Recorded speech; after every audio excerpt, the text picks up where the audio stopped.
Dear students, good morning. आज हम BSc part third में हमारा नेक्स्ट नया टॉपिक है कार्बोहाइड्रेट्स। बच्चों, राजस्थान की लगभग सभी विश्वविद्यालय में बीएससी पार्ट थर्ड के पाठ्यक्रम में कार्बोहाइड्रेट्स को इंक्लूड किया गया है। कार्बोहाइड्रेट्स बेसिकली हम 8th क्लास से ये नाम सुनते हुए आते हैं। बीएससी पार्ट थर्ड में ऑर्गेनिक केमिस्ट्री में बच्चों ये टॉपिक है और इसे हम यहां पर आज अध्ययन इसका शुरू करेंगे। देखिए, कार्बोहाइड्रेट्स हमारे भोजन का एक महत्वपूर्ण अवयव है। हम चपाती खाते हैं, चावल खाते हैं, आलू खाते हैं, तो इन सब में कार्बोहाइड्रेट होता है और कार्बोहाइड्रेट जीव जंतुओं के, ह्यूमन बींग्स के भोजन का एक महत्वपूर्ण अवयव है। हम जब कार्बोहाइड्रेट्स चपाती या चावल इसको आलू इसको हम जब खाते हैं तो हमारे स्टमक में इसका जल अपघटन एक प्रोसेस, मैंने इसको डाइजेस्टिव प्रोसेस होता है, पाचन क्रिया होती है, इसका मैंने नाम दे दिया जल अपघटन। हाइड्रोलाइसिस होता है और हाइड्रोलाइसिस होने के बाद मोनोसैकेराइड यूनिट्स ग्लूकोज और फ्रक्टोज का निर्माण होता है।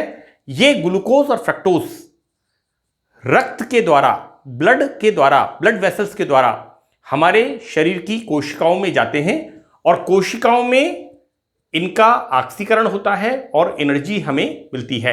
बच्चों, हम लोग अक्सर पढ़ते हैं ATP, adenosine triphosphate, NADPH2, nicotinamide adenine dinucleotide phosphate, है ना। इस तरह से हम पढ़ते हैं एनर्जी को।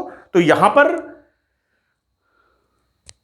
केमिस्ट्री में बीएससी पार्ट थर्ड में जब हम टॉपिक शुरू करते हैं, हम देखते हैं कि एनिमल्स का एंड ह्यूमन बींग्स का कार्बोहाइड्रेट्स एक इंपॉर्टेंट कंटेंट है और इसका डाइजेशन के दौरान हाइड्रोलाइसिस होता है, ग्लूकोज और फ्रक्टोज का फॉर्मेशन होता है। ये ग्लूकोज फ्रक्टोज ब्लड के द्वारा, रक्त के द्वारा हमारे शरीर की कोशिकाओं में जाते हैं, कोशिकाओं में इनका ऑक्सीकरण होता है और ऊर्जा निकलती है।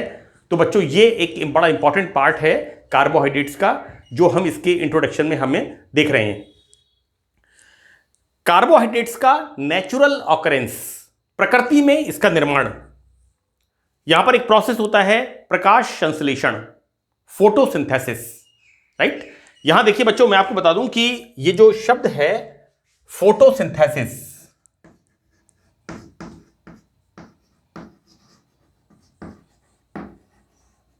वैसे मैथ्स और बायो दोनों के स्टूडेंट्स 12th क्लास में भी कार्बोहाइड्रेट्स पढ़ते हैं और इस प्रोसेस के बारे में पढ़ते हैं। यहां पर सनलाइट की प्रेजेंस में बच्चों, प्लांट्स में क्लोरोफिल, प्लांट्स में होता है ग्रीन पिगमेंट, हरित लवक, chlorophyll.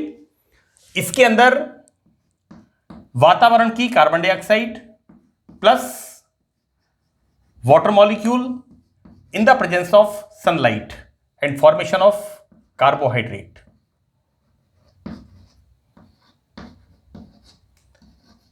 And this is the formation of carbohydrate.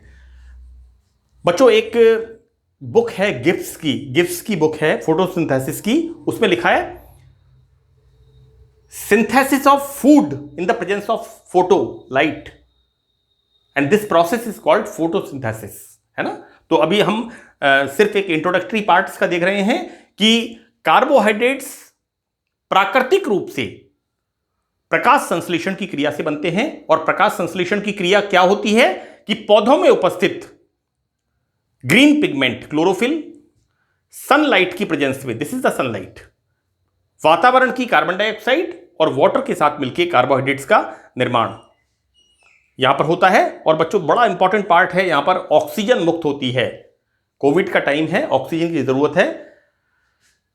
पेड़ पौधे कार्बन डाइऑक्साइड को एब्जॉर्व करते हैं और हमें हमारे भोजन का एक महत्वपूर्ण अवयव कार्बोहाइड्रेट देते हैं, जो कि हमारा सोर्स ऑफ एनर्जी होता है, साथ में ऑक्सीजन मुक्त करते हैं, right. So this is the natural occurrence of the carbohydrate, प्राकृतिक स्रोत। अब देखिए बच्चों, हम देखते हैं यहां पर इसका कि बिगिनिंग में इसकी डेफिनेशन क्या दी गई, कार्बन के हाइड्रेट्स मान करके। कार्बोहाइड्रेट्स को क्या माना गया, hydrated molecules of the carbon. मैं आपको बताऊं बच्चों, देखिए क्या होता है, हॉट प्लेट के ऊपर जब हम कार्बोहाइड्रेट, सपोज करिए ग्लूकोज और फ्रक्टोज को डालते हैं, तो ये क्या होता है, ये यहां पर मेल्ट होता है। मेल्ट होने का मतलब क्या माना गया, presence of water molecule. Water molecule कितने, X। मैं एक बार फिर रिपीट कर रहा हूं, कार्बोहाइड्रेट को हॉट प्लेट के ऊपर जब डालते हैं, रखते हैं, तो क्या होता है, ये मेल्ट हो जाता है। हमें पता है कि हम अगर शुगर को हमारे हर घर में हॉट प्लेट तवा है, उस पर डालेंगे तो वो पिघल जाती है, और पिघल के कैसा हो जाता है, ब्लैक कलर का। क्या मान लिया गया, इस तरह से। यानी बिगिनिंग में कार्बोहाइड्रेट्स की डेफिनेशन किस तरह से दी गई, CxH2O whole X, right. Carbohydrate को हॉट प्लेट पे रखा गया, कार्बोहाइड्रेट मेल्ट होता है, प्रेजेंस ऑफ वाटर मॉलिक्यूल। कितने water molecule, X, nobody knows. Now black colour का होना इंडिकेट्स प्रेजेंस ऑफ कार्बन। कितने कार्बन, X। तो इसे क्या नाम दे दिया गया, इसे नाम दे दिया गया हाइड्रेटेड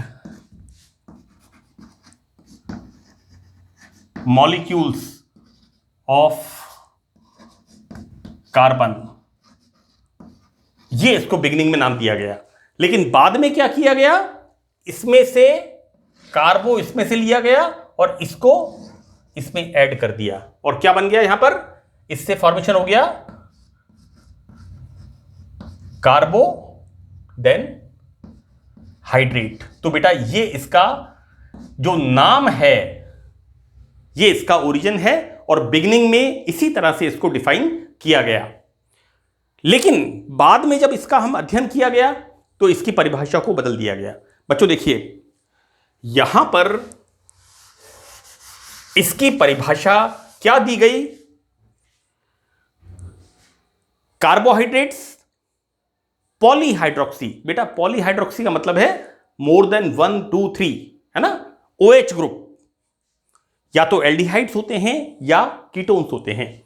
बेटा मैं आपको यहां पर एक एग्जांपल देके चलता हूं।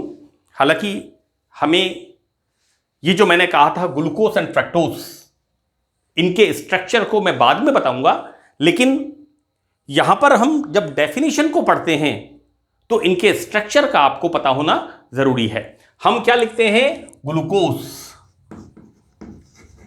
और ग्लूकोज में क्या लिखते हैं हम, C6H12O6, राइट। किस तरह से लिखते हैं बच्चों, 1 2 3 4 5 6। This is 1 2 3 4 5 and 6। बेटा यहां पर C1 is the CHO, C6 ये क्या होता है, CH2OH। और देखो बच्चों यहां पर हम बात करेंगे C2 3 4 5, 2 3 4 5। C2 में राइट साइड में OH ग्रुप है, C3 में लेफ्ट साइड में OH ग्रुप है, C4 में राइट साइड में है, एंड C5 में राइट साइड में है। बच्चों ये याद करने के लिए है OH ग्रुप की पोजीशन। मैंने आपको यहां लिख दिया C2 right, then left, this is the left part, then right and right. C this is the right, left, right, right. ये मैंने एक एब्रीविएशन बना रखा है बच्चों को बताने के लिए। C1 CHO, C6 CH2OH, C2 right, C3 left, C4 right and C5 right. This is the मैं अक्सर बताता हूं रतनलाल रूपाराम एक फर्म का नाम था, तो मैंने 2 3 4 5 RL रतनलाल रूपाराम, ये आपका कंफर्म हो गया कि OH ग्रुप की पोजीशन क्या है। वैसे मैं आपको बता दूं बेटा कि ये प्रत्येक कार्बन का एक स्टीरियोकेमिकल एस्पेक्ट है ना, ये त्रिविम रसायन से संबंधित है। आपको आगे क्या करना है, इसमें प्रत्येक कार्बन पर एक एक हाइड्रोजन और ऐड करना है, लाइक दिस, इस तरह से। तो बच्चों देखिए, this is the formula glucose. यहां पर एक बड़ी इंपॉर्टेंट बात है कि जब बच्चे C3 पर OH ग्रुप लिखते हैं, मैंने अक्सर देखा है 80% बच्चे they write like this. This is wrong, this is wrong. आपको इसको कैसे लिखना है? आपको बच्चों इसको इस तरह से लिखना है। ये मैंने स्पेशली बताया है, इसका आप ध्यान रखें। बच्चों यहां पर ग्लूकोज में हेक्स 6 कार्बन प्लस ओस, हेक्स ओस, ऐसी शुगर जिसमें 6 कार्बन है। और क्या है इसमें? Aldo, aldehyde group. तो ये क्या बन गया? एल्डो हेक्स ओस।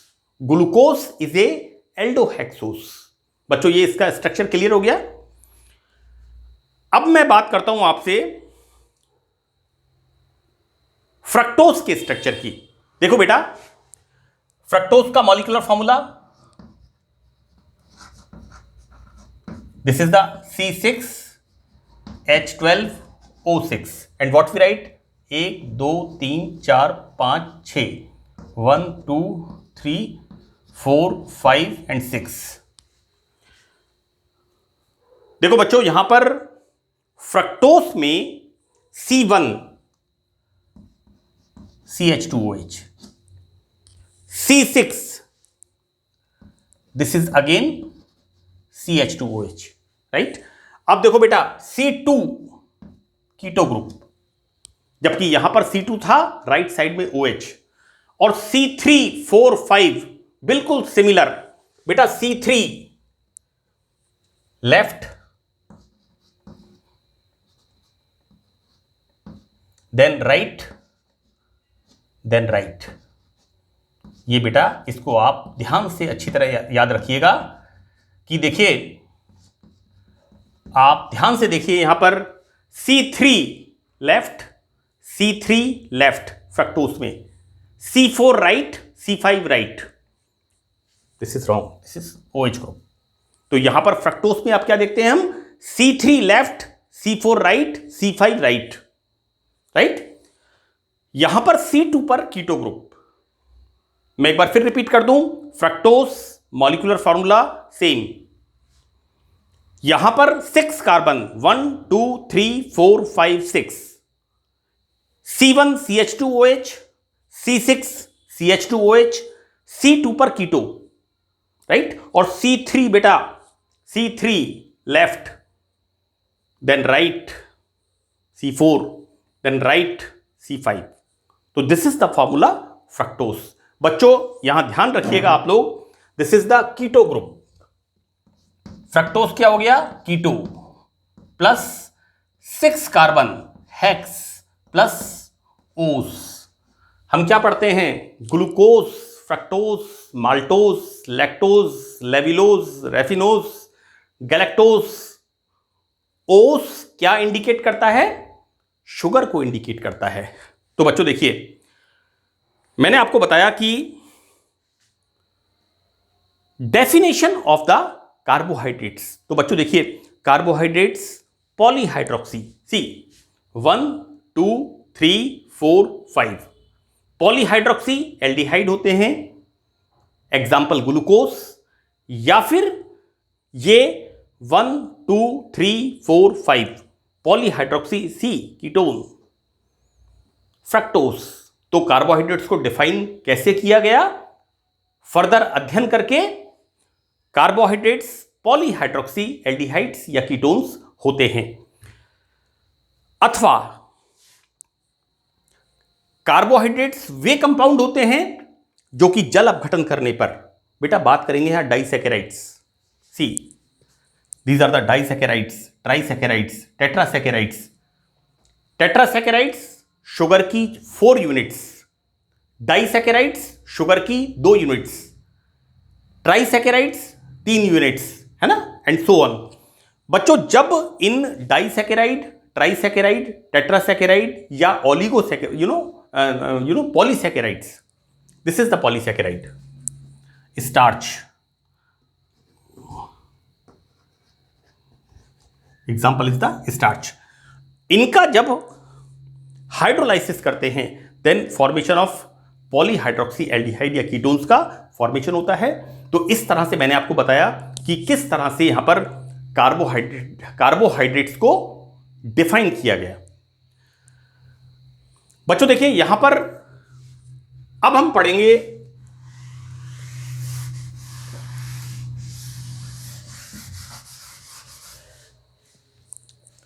Classification of the carbohydrates, carbohydrates का वर्गीकरण। बच्चों this is the first lecture of the carbohydrates और यहां पर हम कार्बोहाइड्रेट के बारे में एक सामान्य जानकारी, कार्बोहाइड्रेट क्या होते हैं, प्रकृति में कैसे बनते हैं, इनकी डेफिनेशन शुरू में क्या दी गई, hydrated molecules of the carbon, बाद में अध्ययन करके इन्हें बताया गया पॉलीहाइड्रोक्सी एल्डिहाइड या कीटोन्स, ग्लूकोज या फ्रक्टोज, राइट, इस तरह से इन्हें डिफाइन किया गया। Now we start classification. तो बच्चों देखिए बहुत सिंपल क्लासिफिकेशन है। यहां पर कार्बोहाइड्रेट्स को वी डिवाइड इन 2 पार्ट्स। यहां पर on the basis of taste, स्वाद के अनुसार इन्हें 2 भागों में बांटा। एक बांटा sugars, sugars are the sweet in test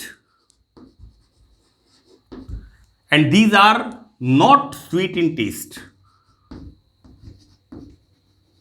मैं आपको बता दूं, हमारे घर में चीनी होती है, शुगर होती है, उसे टेस्ट करते, दैट इज फ्रक्टोज, उसे हम टेस्ट करते हैं, तो स्वीट इन टेस्ट, राइट।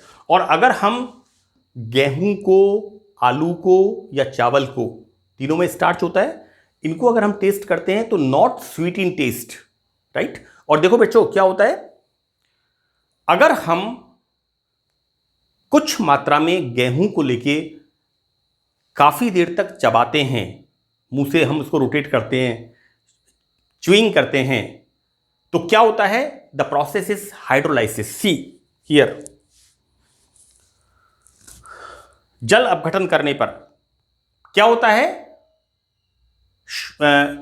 गेहूं में जो पॉलीसैकेराइड स्टार्च होता है वो हाइड्रोलाइसिस होता है बाय द एंजाइम्स और व्हाटएवर इट इज, और मोनोसैकेराइड यूनिट्स में टूटता है। और हमने इसमें क्या कहा है कि जल अपघटन करने पर पॉलीहाइड्रोक्सी एल्डिहाइड या कीटोन्स, बच्चों थोड़ी देर के बाद हमें वो स्वीट लगने लग जाता है, राइट। तो मैं आपको बता दूं कि यहां पर कार्बोहाइड्रेट्स को क्लासिफाई करने का जो बेसिस है वो क्या है, on the basis of taste, sugars and non sugars, right, not sweet in taste. तो बच्चों देखिए यहां पर we divide this carbohydrate in 2 parts, एक शर्करा और एक अशर्करा, शुगर्स एंड नॉन शुगर्स। बच्चों मैंने यहां पर ये एग्जांपल लिया है polysaccharides, non sugars is the polysaccharide, गेहूं, चावल, आलू, right, these are the polysaccharides. इनके अंदर सैकेराइड क्या है, शर्करा की इकाई, और पॉलीसैकेराइड का मतलब क्या है, शर्करा की बहुत सारी इकाइयां आपस में जुड़ी हुई होती हैं। तो बच्चों दिस इज द स्टार्च। अगर हम चावल का पाउडर मुंह में रखेंगे या चावल को पका के खाते हैं, नॉट स्वीट इन टेस्ट, लेकिन चावल is the rich source of starch, right. अब देखिए बच्चों शुगर्स को हमने 2 भागों में डिवाइड किया। यहां पर एक है monosaccharide, single unit of the sugar, right, and this is the oligosaccharides. बच्चों यहां ये एक ग्रीक वर्ड है ओलिगो, यानी few units of sugars, right, शर्करा की कुछ इकाइयां, फ्यू यूनिट्स ऑफ शुगर।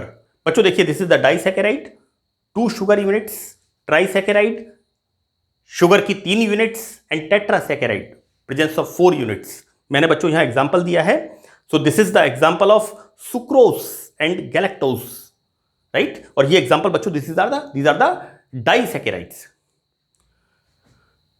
यहां पर सेकंड वन इज द ट्राइसैकेराइड। बच्चों इसका एग्जांपल है, दिस इज द रैफिनोज, है ना।